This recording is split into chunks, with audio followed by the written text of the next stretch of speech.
दोस्तों आज मैं एक्सप्लेन करने वाला हूँ एक साउथ कोरियन सीरीज को जिसका नाम है द साइलेंट सी। एक्सप्लेनेशन काफी लंबी होने वाली है तो आपको काफी मजा आने वाला है। एक्सप्लेनेशन आखिर तक देखना और कमेंट में बताना कि आपको ये वीडियो कैसी लगी और मोस्ट इम्पोर्टेंट अगर आपको अच्छी लगे तो वीडियो को लाइक जरूर कर देना। Now let's explain this series. तो कहानी शुरू होती है और हम एक लैंडिंग मॉड्यूल को देखते हैं जो कि मून पर क्रैश हो चुका है। मॉड्यूल के अंदर कैप्टन सभी चीजों का जायजा ले रहे हैं और पता चलता है कि मॉड्यूल का कम्युनिकेशन सिस्टम पूरी तरह फेल हो चुका है जिसकी वजह से अर्थ से कोई संपर्क नहीं हो पा रहा। अब यहाँ से कहानी कुछ दिन पीछे चली जाती है और हम एक मीडिया रिपोर्ट को देखते हैं जिससे पता चलता है कि पृथ्वी का लगभग आधा पानी सूख चुका है और मीठे पानी की कमी की वजह से फसलें खत्म हो रही हैं और इस कारण से दुनिया भर के लोग मारे जा रहे हैं। खाने और पानी की कमी के चलते पशुपालन को खत्म कर दिया गया है और जो लोग अवैध रूप से जानवरों को पाल रहे हैं उनके घरों पर छापा पड़ रहा है और उनके पालतू जानवरों को पकड़कर मार दिया जा रहा है ताकि खाने और पानी को बचाया जा सके।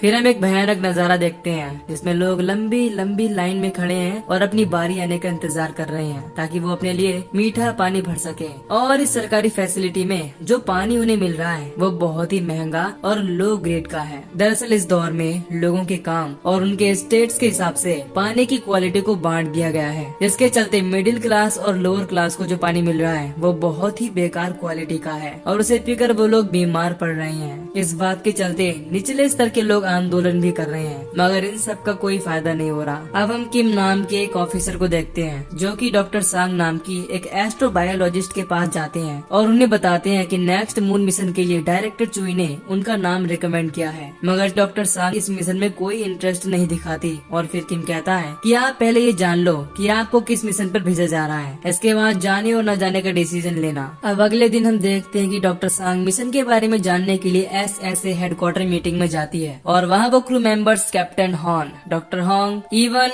E2 और हवांग के अलावा 4-5 और लोगों से मिलती है। मीटिंग में टीम को बताया जाता है कि 5 साल पहले मून के बेलहे रिसर्च स्टेशन में जो रेडिएशन लीक हुआ था उसके चलते वहाँ सारे लोग मारे गए थे और अब सरकार उस स्टेशन को बंद करने जा रही है मगर वहाँ कुछ ऐसा है जो कि बेहद कीमती है और स्टेशन बंद होने से पहले तुम्हें वहाँ जाना है और उसे लेकर आना है। तुम सबका ये मिशन सिर्फ 24 घंटों का होगा जिसमें तुम्हें स्टेशन के स्टोरेज एरिया में जाना है और वहाँ से कुछ सैंपल्स लाने हैं जो कि कैप्सूल में बंद हैं। अब यहाँ डॉक्टर सांग कहती है कि हमें आपने वो सैंपल तो लाने के लिए कह दिया मगर ये भी तो बताओ कि उस कैप्सूल में है क्या और हमें उससे कितना खतरा है। फिर डायरेक्टर चुई बात को काटते हुए कहती है कि स्टेशन में हुए हादसे की वजह से हमारे पास सैंपल्स के बारे में ज्यादा कुछ डेटा नहीं है और इसी कारण से हम कुछ और नहीं बता सकते। अब मीटिंग खत्म होने के कुछ दिन बाद हम देखते हैं कि एस्ट्रोनॉट्स को मून पर भेजने की तैयारी हो रही है और आखिरी मोमेंट पर रॉकेट के को पायलट को बदलकर ली जीसू को भेज दिया जाता है जिसके बारे में क्रू मेंबर्स कुछ भी नहीं जानते और उसको पायलट का एटीट्यूड भी बिल्कुल असभ्य होता है यानी कि बिना तमीज का, जिस कारण कोई उसे पसंद नहीं करता।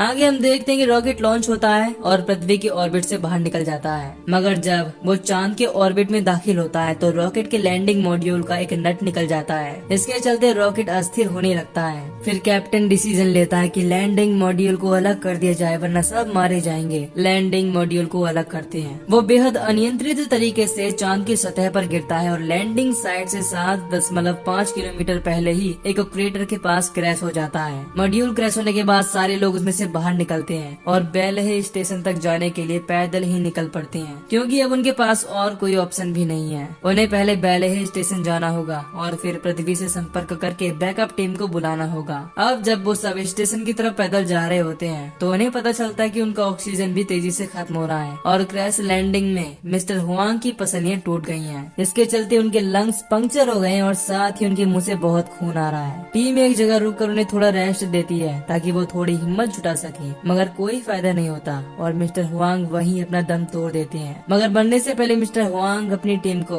बार बार पानी कहकर कुछ संकेत देना चाहते थे मगर पंक्चर लंग्स की वजह से वो बोल नहीं पाते। अब उनके मरने के बाद टीम में कोई भी ऐसा शख्स नहीं है जो पहले बेलहे स्टेशन पर आ चुका है और फिर वो सब निराश होकर अपना आगे का सफर करते हैं और स्टेशन पर पहुंच जाते हैं। स्टेशन पहुंचते ही सबसे पहले सारे क्रू मेंबर्स अपने टैंक में ऑक्सीजन भरते हैं और जी भर के सांस लेते हैं। जी भर के सांस लेने के बाद क्रू मेंबर्स सबसे पहले कमांड सेंटर जाने का प्लान बनाते हैं मगर जब वो गलियारे से कमांड सेंटर की तरफ जा रहे होते हैं तो वो देखते हैं कि गलियारे में कुछ लाशें पड़ी हुई हैं जो कि उनके देश के एस्ट्रोनॉट्स की नहीं है। फिर उनकी ड्रेस को देखने पर पता चलता है कि ये RX से हैं और इनका काम स्पेस में हो रही रिसर्च को लूटना है। मगर यहाँ डॉक्टर होंग नोटिस करती है कि इस आदमी की मौत डूबने से हुई है। अब क्रू मेंबर कहते हैं कि ऐसा कैसे हो सकता है, यहाँ तो पानी के नामो निशान भी नहीं दिख रहे। इस पर डॉक्टर होंग कहती है कि मुझे भी ये समझ नहीं आ रहा कि अगर इसकी मौत रेडिएशन से हुई है तो इसकी मौत का सिम्टम्स डूबना वाला क्यों लग रहा है, जबकि स्टेशन में तो रेडिएशन फैला था।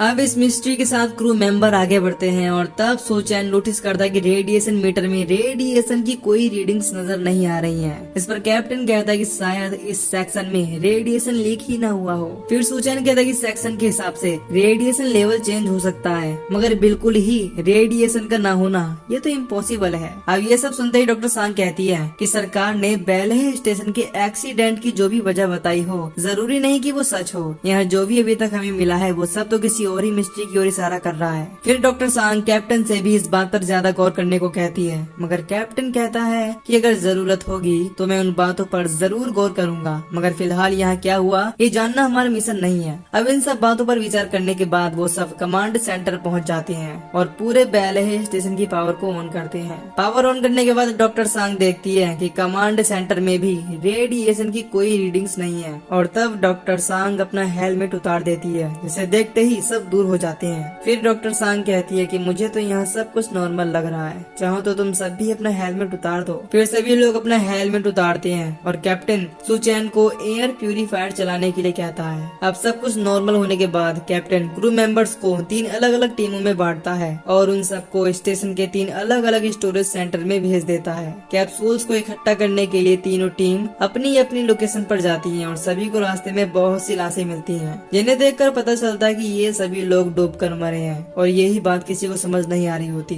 कि ये कैसे हो सकता है, क्योंकि स्टेशन पर तो इतना पानी है ही नहीं कि सभी को डुबाया जा सके। फिर हम देखते हैं कि स्टोरेज रूम के रास्ते पर जाते हुए डॉक्टर सांग बार बार स्टेशन की डाटा रूम को भी ढूंढने की कोशिश कर रही है, क्योंकि वो इस बात को जानना चाहती है कि आखिर यहाँ क्या रिसर्च हुई और किस कारण से यहाँ के लोगों की मौत हुई है। तभी को पायलट ली कैप्टन गोंग से कहता कि सर, पीछे गलियारे में मुझे एक और बायो सिग्नल मिल रहा है, जबकि यहाँ इस सेक्शन में हम 3 ही लोग मौजूद हैं। फिर captain Gong bio signal check करने चला जाता है और ली डॉक्टर सांग से कहता है कि मैं भी आपकी तरह यहाँ हुई मौत की वजहों को जानना चाहता हूँ, तो इसीलिए आप जाकर डेटा रूम को ढूंढो और तब तक मैं कैप्टन गोंग को उलझा कर रखूंगा।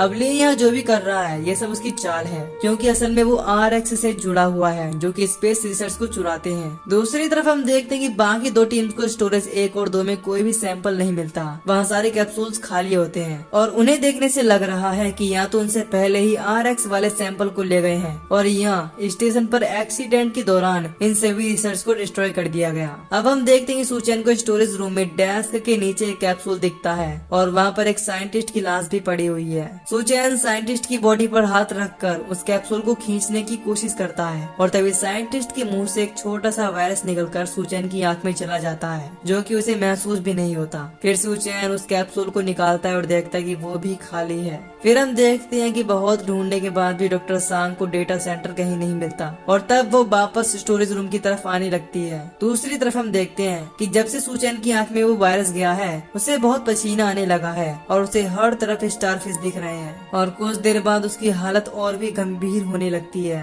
सीन चेंज होता है और हम डॉक्टर सांग को देखते हैं जो कि वापस स्टोरेज 3 की ओर आ रही है और दूसरी तरफ हम चीफ गोंग को देखते हैं जिसे कोई और जिंदा आदमी नहीं मिलता और तब उन्हें लगता है कि शायद मशीन खराब हो गई है, इसीलिए वो गलत बायो सिग्नल्स दिखा रही है। फिर हम देखते हैं कि जब ली अकेला था तब वो स्टोरेज 3 का दरवाजा खोलकर उसमें कैप्सूल को ढूंढ लेता है और जब डॉक्टर सांग वहाँ पहुँचती है तो देखती है कि ली कैप्सूल लेकर गेट पर खड़ा है और तभी पीछे अंधेरे में से ली को कोई वापस स्टोरेज रूम में खींच लेता है और उसे जान से मारकर कैप्सूल को वेंटिलेशन डक्ट से लेकर भाग जाता है। अब डॉक्टर सांग जल्दी से सभी क्रू को बुलाती है और जो भी उसने देखा सारी बात कैप्टन को बताती है, मगर इन्वेस्टिगेशन के बाद कैप्टन सांग से पूछता है कि आखिर तुम स्टोरेज रूम को छोड़कर कहाँ गई थी। सांग कहती कि मैं बस एरिया की छानबीन कर रही थी। अब ये सब बातचीत चल ही रही होती है कि कुछ लोगों को छोड़कर बाकी लोग कमांड सेंटर में चले जाते हैं। कमांड सेंटर में सू चैन की तबीयत बहुत ही ज्यादा खराब हो जाती है और वो ढेर सारी पानी की उल्टियाँ करता है। किम सुन जल्दी से डॉक्टर होंग को बुलाता है। डॉक्टर होंग भागते हुए जल्दी से सू चैन के पास आती है और प्रॉपर सूट पहनने के बाद सू चैन को उठाकर एक रूम में ले जाती है। सुचैन की पानी की उल्टियाँ बंद ही नहीं हो रही थी और वो अपनी बॉडी से इतना पानी निकालता है कि जितना पानी इंसान की बॉडी में होता भी नहीं है। और ट्रीटमेंट के दौरान सुचैन की मौत हो जाती है। फिर कैप्टन समेत वहाँ सारे लोग पहुँचते हैं और चीफ गोंग रूम में जाने की जिद करता है क्योंकि सुचैन असल में उसका छोटा भाई है, मगर कोई भी उसे रूम में नहीं जाने देता क्योंकि सुचैन की मौत किस वजह से हुई ये अभी भी राज है। अब चीफ गोंग से सुचैन की पोस्टमार्टम के लिए परमिशन ली जाती है और फिर डॉक्टर सांग और डॉक्टर होंग मिलकर पता लगाने की कोशिश करते हैं कि आखिर सुचैन को क्या हुआ था। अब कैप्टन बाकी सबको इकट्ठा करता है और कहता है कि मैं जानता हूँ कि यहाँ की सिचुएशन खराब होती जा रही है, मगर हमें अपने आप को संभालना होगा। फिर कैप्टन चीफ गोंग और ईटू को साफ्ट को चेक करने भेजता है ताकि वो कातिल को ढूंढ सके और रयू और सुन को वापस पृथ्वी से संपर्क करने को कहता है ताकि वो बैकअप टीम बुला सके। फिर सभी लोग अपने अपने काम पर लग जाते हैं और हम देखते हैं कि जब डॉक्टर होंग पोस्टमार्टम कर रही होती है तो डॉक्टर सांग रूम के बाहर सिस्टम पर कुछ सीक्रेट डेटा को खोलने की कोशिश करती है, मगर कुछ हाथ नहीं लगता क्योंकि सभी डेटा पर 1 लाख सिक्योरिटी लगी हुई है। और फिर डॉक्टर सांग दोबारा किसी बहाने से डेटा सेंटर ढूंढने चली जाती है। दूसरी तरफ हम देखते हैं कि कैप्टन और चीफ वेंटिलेशन डक्ट के अंदर उस घुसपैठिए को ढूंढने की कोशिश कर रहे हैं और डक्ट के अंदर उन्हें जगह जगह पर चौक से आंख बना हुआ दिखता है, जिससे पता चलता है कि वो घुसपैठिए यहाँ सालों से हैं। तभी चीफ को मशीन पर एक बायो सिग्नल दिखता है और वो बहुत तेजी से भागता हुआ उन्हीं की तरफ आ रहा होता है। चीफ और कैप्टन गन तैयार करके उसे मारने के लिए रेडी हो जाते हैं, मगर वो बायो सिग्नल उनकी तरफ आता है और गुजर जाता है और किसी को उन्हें कुछ भी नहीं दिखता क्योंकि असल में वो जो भी था वो डक्ट के अंदर से नहीं डक्ट के ऊपर से भाग रहा था। फिर हम डॉक्टर सांग को देखते हैं जो कि फिर से डेटा सेंटर को ढूंढने में नाकाम रही। फिर वो कुछ मरे हुए लोगों के सैंपल्स को लेकर वापस डॉक्टर होंग के पास आ जाती है। डॉक्टर होंग ने सुचैन का पोस्टमार्टम कर लिया है और रिजल्ट वही सेम है। सुचैन की मौत डूबने से हुई है, मगर वो बाहर से नहीं अंदर की ओर से डूबा है। मतलब पानी उसकी बॉडी में इतना ज्यादा भर गया था कि वो सुचैन के लंग्स में भर गया और सांस न ले पाने के कारण वो मर गया। अब डॉक्टर सांग और डॉक्टर वोंग सुचैन के खून सैंपल्स को चेक करती हैं और उसके खून में उन्हें कोई टॉक्सिक एलिमेंट नहीं मिलता जिससे इंसान की मौत हो सके। उन्हें खून में कुछ मिलता है तो वो है बस क्रिस्टल क्लियर पानी। दूसरी तरफ हम देखते हैं कि कैप्टन और बाकी खोजी क्रू वापस कमांड सेंटर में आ जाते हैं और पता चलता है कि अभी भी पृथ्वी से कोई संपर्क नहीं हो पाया है। रयू और सुन कहते हैं कि उन्होंने सिस्टम को चेक कर लिया है, मगर सॉफ्टवेयर में कहीं भी कोई दिक्कत नहीं दिख रही है क्योंकि शायद दिक्कत हार्डवेयर में है। अब हार्डवेयर को ठीक करने में एक समस्या है क्योंकि कम्युनिकेशन हार्डवेयर पैनल्स कई फ्लोर्स नीचे लगे हुए हैं और जब रयू कम्युनिकेशन सिस्टम को ओवरराइड करेगा तभी 1 मिनट के अंदर किसी को उस हार्डवेयर पैनल को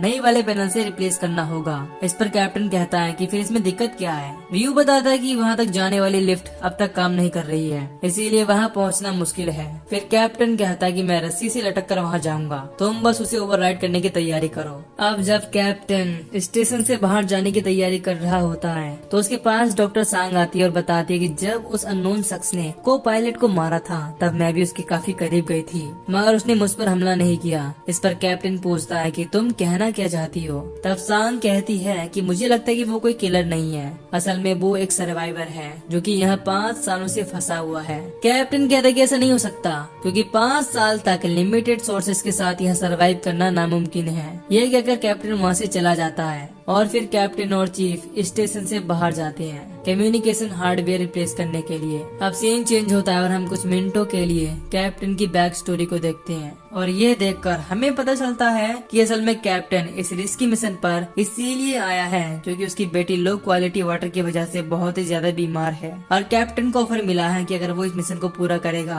तो उसकी फैमिली के लिए वाटर क्वालिटी ग्रेड बढ़ा दी जाएगी। अब सीन शिफ्ट होता है और हम वापस डॉक्टर वोंग और सॉन्ग को देखते हैं। दोनों अब इस टॉपिक पर डिस्कस कर रहे हैं कि असल में ये जो पानी सुचैन की बॉडी से निकला है वो बहुत हद तक पृथ्वी के पानी जैसा ही है, बस इसकी कुछ खासियत है जो इसे पृथ्वी के पानी से थोड़ा अलग बनाती है, जैसे कि इसका द्रव्यमान और घनत्व। इस पानी में कोई सूक्ष्म जीव भी नहीं है, इसीलिए इसे डिस्टिल्ड वाटर भी कहा जा सकता है। आगे हम देखते हैं कि कैप्टन स्टेशन के बाहर रस्सी बांधकर नीचे कम्युनिकेशन पैनल की ओर जा रहा होता है और तभी उसे महसूस होता है कि नीचे से कुछ आ रहा है। दरअसल जो लिफ्ट 5 सालों से नहीं चली वो अपने आप बहुत तेजी से से ऊपर की ओर जाने लगती है। तब जल्दी से कैप्टन अपने आप को लिफ्ट के रास्ते से साइड करता है और तभी वो लिफ्ट ऊपर जाकर इतनी तेजी से टकराती है कि वो खुद टूटकर नीचे गिर जाती है। अब इस अफरा तफरी में कैप्टन को कुछ चोट आ जाती है और उनके सूट में भी कुछ दिक्कत आने लगती है, जिससे सूट का ऑक्सीजन बहुत तेजी से गिरने लगता है।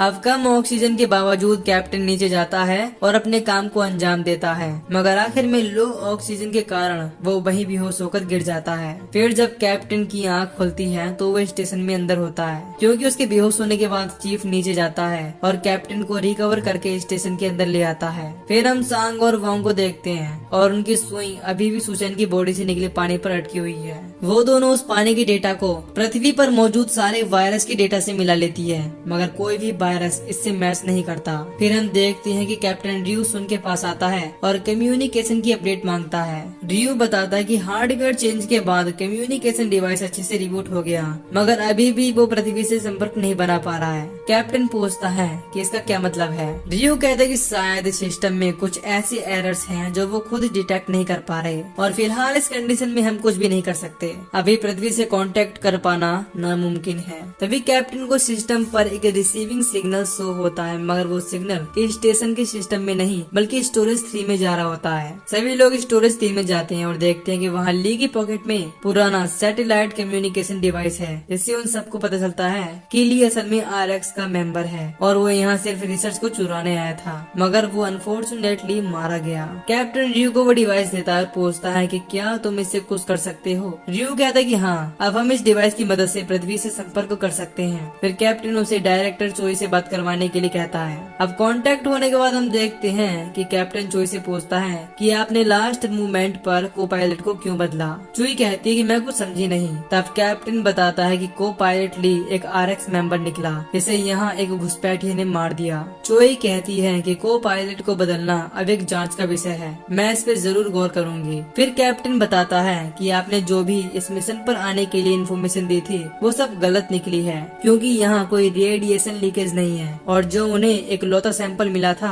वो भी घुसपैठिया ले गया। फिर चोई कैप्टन को ब्लैकमेल करती है और वो कहती है कि मैं तुम्हारी बेटी की कंडीशन को जानती हूँ, इसीलिए तुम बस उस घुसपैठिए को पकड़ो, उससे वो सैंपल लो और मिशन को पूरा करो। अब अपनी बेटी की बात आते ही कैप्टन चोई को कुछ नहीं कह पाता। इसके बाद हम डॉक्टर सॉन्ग और वोंग को देखते हैं और यहाँ डॉक्टर सॉन्ग के दिमाग में एक आइडिया आता है। वो एक सुई से अपनी उंगली में पिन करती है और अपनी एक बूंद खून को उस एक बूंद पानी पर डाल देती है। इसके बाद देखते ही देखते सेकंड्स में 1 से 2 से 4 और तुरंत वो पानी की एक बूंद सैकड़ों बूंदों में विभाजित हो जाती है, जब तक डॉक्टर वोंग उसे जमा नहीं देती। इसके बाद सॉन्ग और वोंग भागते हुए क्रू मेंबर्स के पास आती है और उन्होंने जो भी पता लगाया वो सबको बताती है। डॉक्टर सॉन्ग कैप्टन से कहती है कि आपको पता था कि हम यहाँ क्या खोजने आए हैं। इस पर कैप्टन बताता है कि हाँ, मुझे पता था कि वो सैंपल असल में लूनर वाटर है, मगर मुझे ये नहीं पता था कि उसका रिसर्च अभी भी कंप्लीट नहीं हुआ है। डॉक्टर सॉन्ग बताती है कि देखने में तो ये पानी बहुत अच्छा लग रहा है, मगर अभी इसे कंट्रोल करने का हमारे पास कोई उपाय नहीं है।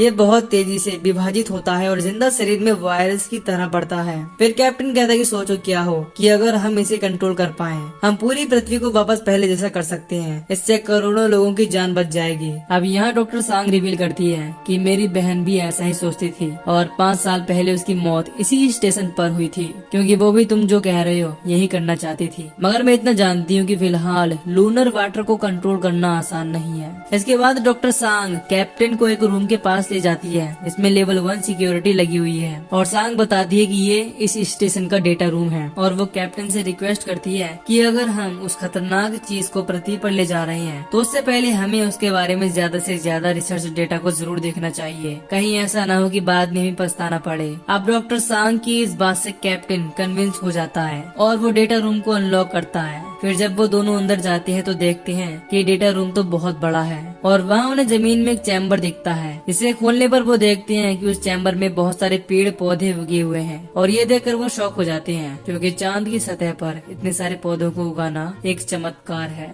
अब आगे हम देखते हैं कि कैप्टन पूरी टीम को डेटा रूम में बुलाता है और फिर वो सब एक एक करके उस टनल के जरिए नीचे गहराई में जाते हैं। अंदर जाने पर वो सब देखते हैं कि जिस जगह फिलहाल वो सब है वो एरिया मैप पर नहीं दिख रहा, जिससे उससे ये पता चलता है कि स्टेशन के इस एरिया को या तो डिजिटल मैप से डिलीट किया गया है या इसे सीक्रेटली बाद में बनाया गया है। नीचे गलियारे से आगे जाने पर उन लोगों को एक रूम मिलता है जिसमें हजारों की तादाद में लूनर वाटर के सैंपल्स को छुपा कर रखा गया है। तभी उन सबकी नजर एक सैंपल पर पड़ती है जो कि टूट गया है और उस सैंपल को पेड़ पौधों की जड़ों ने जकड़ रखा है। तब उन्हें ये पता चलता है कि दरअसल यहाँ सारे पेड़ पौधे इतने बड़े इसीलिए हो पाए क्योंकि इन्हें लूनर वाटर की वजह से कभी पानी की कमी नहीं हुई और ऑक्सीजन तो इन पेड़ों ने खुद ही प्रोड्यूस कर लिया। एक तरह से कह सकते हैं कि यहाँ एक अलग ही इकोसिस्टम है। फिर हम देखते हैं कि सभी लोग मिलकर ढेर सारे सैंपल्स को इकट्ठा करने की कोशिश करते हैं, मगर जो क्रू मेंबर्स रूम से बाहर खड़े होते हैं उन पर एक अनजान शख्स हमला कर देता है और एक क्रू मेंबर्स के हाथ को उखाड़कर लूनर वाटर के एक सैंपल को छीन लेता है। कैप्टन रूम के बाहर जाकर उस शख्स को मारने की कोशिश करता है, मगर जब वो देखता है कि ये तो कोई इंसान का बच्चा है तो वो उस पर गोली नहीं चला पाता। मगर मौका पाते ही पायलट सुन उस पर गोली चला देता है और उस शख्स को सैंपल छोड़कर भागना पड़ता है। जब वो शख्स भाग रहा होता है तो कैप्टन देखता है कि असल में वो कोई लड़का नहीं एक लड़की है जो कि अभी छोटी है, मगर उसकी बॉडी में कुछ म्यूटेशन हो चुके हैं जिसकी वजह से वो बहुत तेज है और उसके गले में मछली की तरह गलफड़े हैं। उस लड़की के भागने के बाद डॉक्टर सांग देखती है कि लूनर वाटर का वो सैंपल जो वो लड़की फेंक कर भागी थी वो टूट गया है और उसमें से निकला हुआ पानी इवन की बॉडी से जाकर मिल जाता है और देखते ही देखते लूनर वाटर ब्लड के संपर्क में आने के बाद बहुत तेजी से बढ़ने लगता है। अब सभी क्रू को अपनी जान बचाकर वहाँ से भागना पड़ता है और भागने की जल्दबाजी में क्रू स्टोरेज रूम में सैंपल्स का बस एक ही बॉक्स बाहर ला पाता है जिसमें बस 6 लूनर सैंपल्स हैं। डेटा रूम में आने के बाद क्रू देखता है कि जब वो लड़की वहाँ से भागी थी तो उसने E2 को भी जख्मी कर दिया है जिससे उसकी पसलियां टूट गई हैं और वो बेहोश हो गया है। अब E2 को जल्दी से मेडिकल रूम में लाया जाता है और उसकी चेस्ट में छेद करके डॉक्टर सांग उसका ट्रीटमेंट शुरू कर देती है। इसमें E2 का काफी ब्लड बाहर आ जाता है और ब्लड डोनेट करने के लिए रियो सामने आता है क्योंकि उसके अलावा E2 का ब्लड किसी और से मैच नहीं करता। अब ये सब होने के बाद बाकी क्रू मेंबर्स रूम के बाहर मीटिंग करते हैं और इस कंक्लूजन पर पहुंचते हैं कि वो बच्ची ऐसे ही नहीं यहाँ पहुंची है, उसे 5 साल पहले यहाँ लाया होगा और हादसे के बाद वो इकलौती यहाँ बची होगी। अब हम ये कह सकते हैं कि वो एक सर्वाइवर है और म्यूटेशन के बाद उसे भी लूनर वाटर की जरूरत है जिंदा रहने के लिए, इसीलिए वो बार बार हमारा पीछा कर रही है ताकि हमारे थ्रू वो लूनर वाटर तक पहुंच सके। अब आगे हम देखते हैं कि कैप्टन, चीफ और सुन उस लड़की को खोजने वेंटिलेशन डक्ट में दोबारा चले जाते हैं। अंदर जाने के बाद कैप्टन अलग रास्ते पर, चीफ और सुन अलग रास्ते पर जाते हैं और बहुत घूमने के बाद वो तीनों एक ही जगह पर पहुंच जाते हैं जिससे पता चलता है कि ये सब डक्ट एक ही जगह पर आकर मिलती है और ये एक भूल भुलैया की तरह है। दूसरी तरफ हम देखते हैं कि डॉक्टर सांग और डॉक्टर वांग मिलकर डाटा सेंटर में से लूनर वाटर रिसर्च का डाटा ढूंढने की कोशिश कर रही है, मगर यहाँ भी डॉक्टर सांग को निराशा ही हाथ लगती है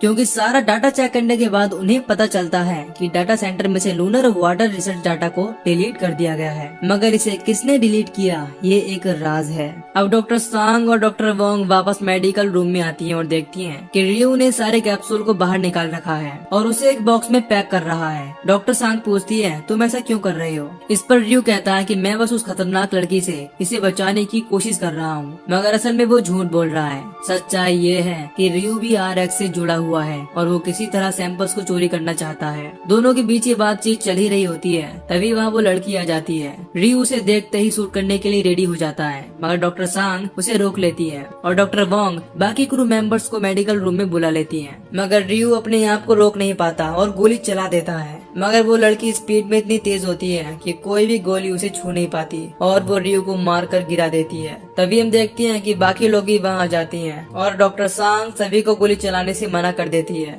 फिर सांग बड़े आराम से उस लड़की के पास जाती है और उसे एक लूनर वाटर का कैप्सूल देती है ताकि वो उस लड़की का विश्वास जीत सके। आगे हम देखते हैं कि डॉक्टर सांग उस लड़की को कैप्सूल दे देती है और जैसे ही वो लड़की कैप्सूल लेकर भागने वाली होती है तभी रियो उठ जाता है और उसे एक गोली मार देता है। गोली लड़की की बॉडी को पार करते हुए कैप्सूल में जाके लगती है, इससे कैप्सूल नष्ट हो जाता है और वो लड़की वहीं गिरकर छटपटाने लगती है। मगर सभी लोग नोटिस करते हैं कि उस लड़की की बॉडी में बुलेट से जो छेद बना है वो कुछ सेकंड्स बाद वापस ठीक हो जाता है और लड़की के होश में आते ही वो वहाँ से भाग जाती है। अब आगे हम देखते हैं कि ये सब होने के बाद captain resource group of aviation administration के चीफ किम को सीक्रेट कॉल करता है और लूनर प्रोजेक्ट के बारे में और जानने की कोशिश करता है। किम कहते हैं कि फिलहाल फिलहाल तो मैं बस तुम्हें इतना ही बता सकता हूँ कि अगर तुम मामले की गंभीरता को जानना चाहते हो तो डॉक्टर सांग के साथ बने रहो। यह कहकर किम ऑफलाइन हो जाता है। अब सभी लोग मिलकर उस लड़की को पकड़ने के लिए एक ट्रैप बनाते हैं और उसे जिंदा पकड़ना बहुत जरूरी है,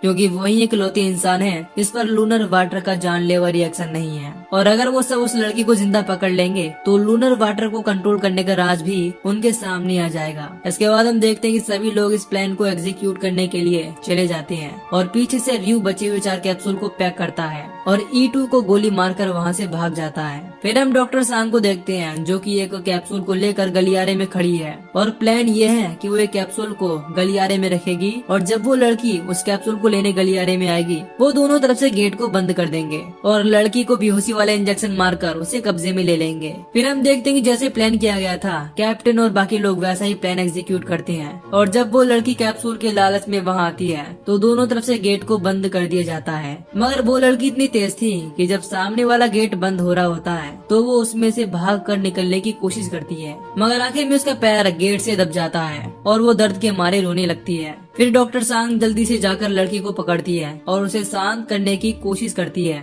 इस दौरान डॉक्टर सांग लड़की की गर्दन पर देखती है और वहाँ लूना 073 लिखा है, जिससे पता चलता है कि ये लड़की असल में लूना प्रोजेक्ट का ह्यूमन एक्सपेरिमेंट है और वो इस बारे में सोच रही होती है कि तभी वो लड़की डॉक्टर सांग के हाथ में बाइट कर लेती है और तब कैप्टन वहाँ आकर लड़की को बेहोशी वाला इंजेक्शन दे देता है। अब आगे हम देखते हैं कि डॉक्टर वोंग मेडिकल रूम में जाती है और देखती है कि वहाँ ना तो रियो है और ना ही E2 और वो टीम से पूछती है कि क्या किसी ने उन दोनों को देखा है। क्रू बताता है कि नहीं तो वो दोनों उनके साथ नहीं है और तभी पूरे स्टेशन में रेड लाइट अलार्म बजना शुरू हो जाता है। दरअसल रियो ने कमांड सेंटर में जाकर स्टेशन के सभी अलग अलग सेक्शंस को बंद कर दिया है ताकि सारे लोग अपनी अपनी जगह फंसे रह जाएं और RX की टीम के आते ही वो यहाँ से निकल जाए। ये सब चल ही रहा होता है कि तभी उस लड़की को होश आ जाता है और वो कैप्टन के हाथ से निकलकर वापस डक्ट में भाग जाती है और उसके पीछे पीछे डॉक्टर सांग भी डक्ट में चली जाती है। फिर वो लूना के ब्लड को ट्रेस करते हुए एक कमरे में पहुंचती है और वहाँ पड़ी फोटोज को देखकर पता चलता है कि ये उसकी बड़ी बहन सांग बोन का कमरा है।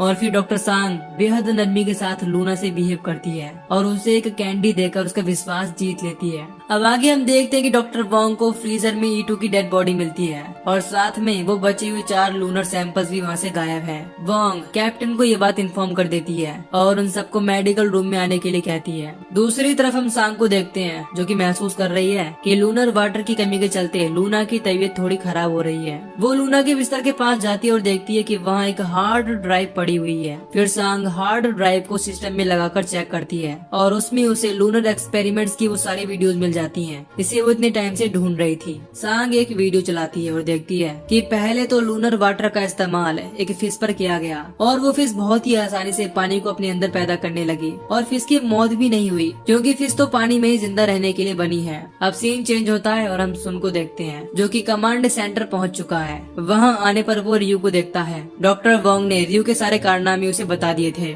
इसीलिए उन दोनों के बीच लड़ाई होने लगती है। मगर इस लड़ाई में सुन रियो से नहीं जीत पाता और रियो उसके पैरों में गोली मार देता है। फिर सुन गुस्से में आकर बॉक्स में से एक कैप्सूल निकालता है और रियो से कहता है कि बस इसी के लिए तुमने अपने भाइयों को धोखा दिया और फिर वो गुस्से में उस कैप्सूल को तोड़ देता है। इसके बाद रियो सुन को 2-3 गोली मारकर उसकी जान ले लेता है। अब यहाँ पर भी वही दिक्कत शुरू हो जाती है। लूनर वाटर जैसे ही सुन की बॉडी के संपर्क में आता है वो बेहद तेजी से बढ़ने लगता है। अब सीन चेंज होता है, हम दोबारा डॉक्टर सांग को देखते हैं। डॉक्टर सांग हार्ड ड्राइव की दूसरी वीडियोस को चलाती है और देखती है कि लूनर प्रोग्राम में अवैध रूप से इंसानों पर बहुत से एक्सपेरिमेंट्स किए गए थे जिसमें सैकड़ों बच्चों की जाने गई और लूना 073 भी एक ऐसी ही बच्ची है जिसे पृथ्वी से यहाँ एक्सपेरिमेंट के लिए लाया गया था। मगर लूना 073 सिर्फ इकलौती इंसान है जिसकी लूनर वाटर एक्सपेरिमेंट में जान नहीं गई बल्कि उसके अंदर कुछ म्यूटेशंस हो गए। इसके चलते अब वो सिर्फ लूनर वाटर पर जिंदा रह सकती है। ये सब जानने के बाद डॉक्टर सांग के पास जो लूनर वाटर कैप्सूल है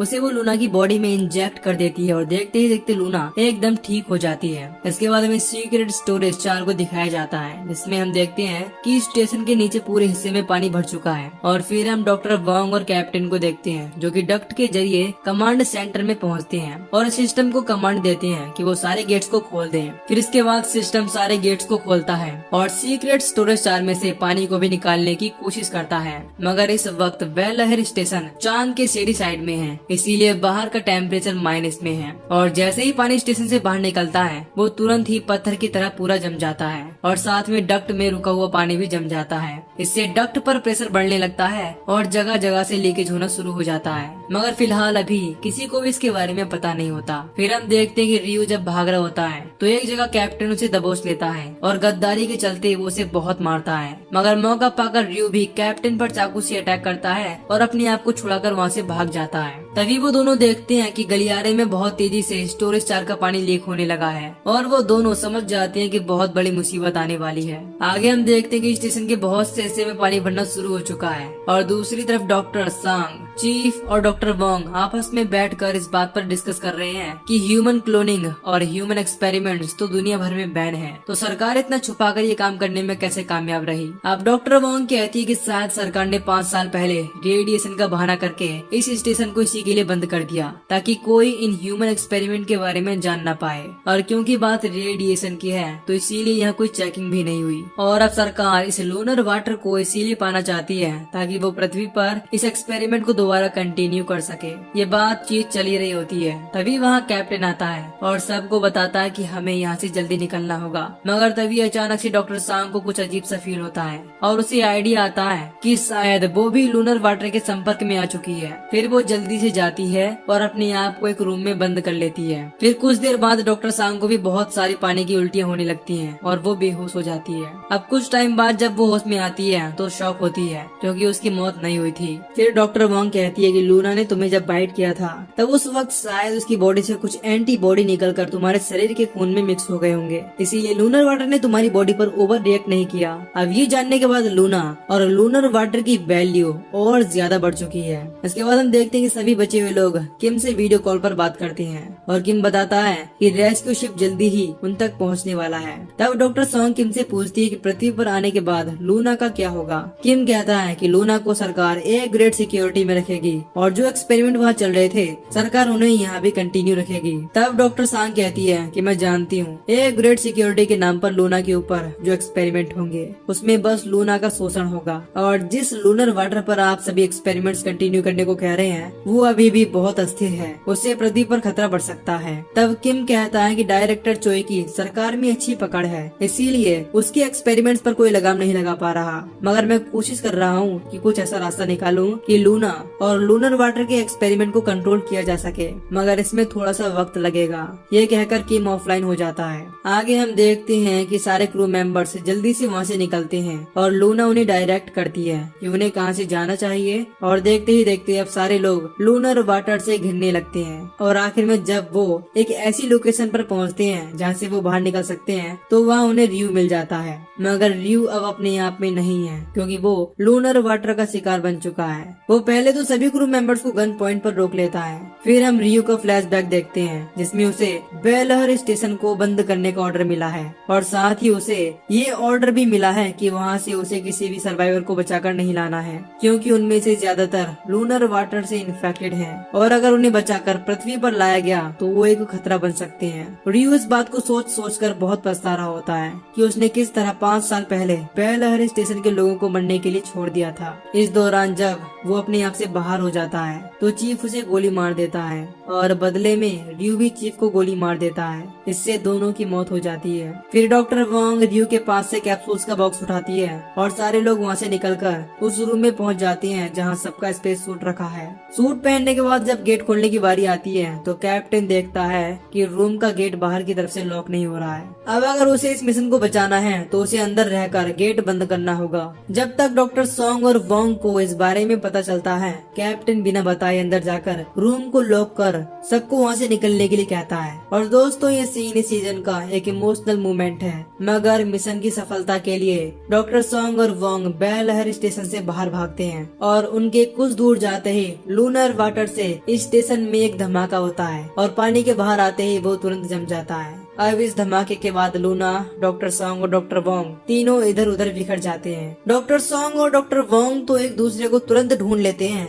मगर लूना कहीं नहीं दिखती। फिर कुछ दूर जाने के बाद डॉक्टर सॉन्ग को लूना के कदमों के निशान दिखते हैं, और जब वो उसके पीछे जाती है तो देखती है कि लूना ने अपना स्पेस सूट निकाल दिया है और वो मून के एटमॉस्फेयर में बेहद आराम से सांस ले पा रही है। इसका मतलब कि लूना का म्यूटेशन इस तरह का है कि वो मून पर जिंदा रह सकती है। तभी आसमान से रेस्क्यू शिप उतरता है और तीनों को बचाकर पृथ्वी पर चला जाता है, और इसी के साथ ये सीजन यही खत्म हो जाता है। तो दोस्तों, अगर आपको इस सीरीज की एक्सप्लेनेशन पसंद आई हो तो वीडियो को लाइक कीजिए और चैनल को सब्सक्राइब कीजिए। बाकी मैं मिलूंगा आपसे न्यू वीडियो में। Till then take care, love you, bye bye.